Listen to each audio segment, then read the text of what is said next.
कि गाजा में बच्चे क्यों मर रहे हैं। अब धार्मिक हो, किसी भी रिलीजन से हो, मेरी बात के जवाब देना कि अगर तो ऊपर वाला सब कुछ कंट्रोल कर रहा है तो हमसे पाप क्यों करवा रहा है।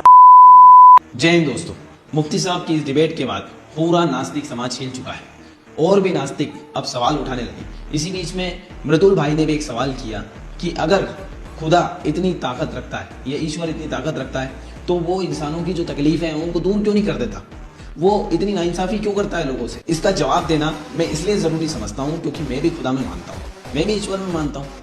और इसका जवाब मैं सिर्फ मुसलमानों की तरफ से नहीं दे रहा हूँ, मैं इसका जवाब हर उस इंसान की तरफ से दे रहा हूँ जो ईश्वर में, अल्लाह में और गॉड में मानता है। अब मृदुल साहब, आप मुझे ये बताइए कि दुनिया का ऐसा कौन सा धर्म है जिसके अंदर स्वर्ग और नर्क, जन्नत और जहन्नम के बारे में नहीं बताया गया है।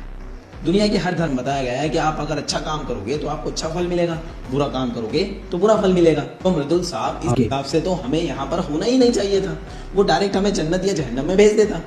लेकिन उसने हमें यहाँ भेजा ताकि वो देख सके कि तुम उसकी कहीं बातों को मानते हो या नहीं मानते हो।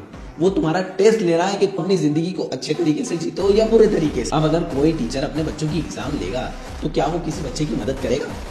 कोई बच्चा बीमार हो या ना हो, कोई अच्छा पढ़े या ना पढ़े, कोई बच्चा टाइम पर पहुंचे या ना पहुंचे, उसके लिए तो सारे बच्चे एक समान है। उनका रिजल्ट तो उनकी परफॉर्मेंस देख के ही बनाया जाएगा ना। तो वहाँ तो पेपर भी लीक नहीं होते मृदुल साहब। हाँ, ना इंसाफी तो तब होती जब वो किसी की मदद करता।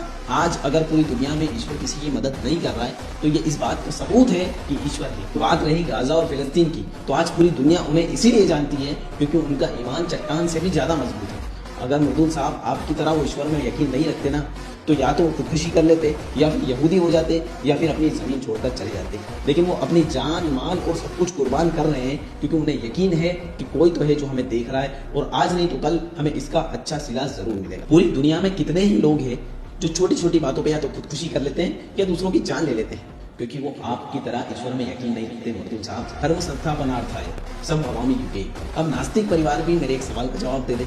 आप ये मानते हो ना कि ब्रह्मांड का कोई भी कर्ता धर्ता नहीं है, तो आप मुझे ये बताइए कि ये पूरा ब्रह्मांड इतना एक्यूरेट तरीके से चल कैसे रहा है जिसमें 19-20 का भी फर्क नहीं है। अब अगर आप इस सवाल का जवाब को साइंटिफिक थ्योरी समझ रहे हैं तो मेरा सवाल पहले ध्यान से सुनो और इंजीनियर मोहम्मद अली मिर्जा की ये वाली वीडियो देखो। और इस तरीके की वीडियो देखने के लिए मेरे चैनल को फॉलो करो और शेयर करो अपने नास्तिक दोस्तों के साथ।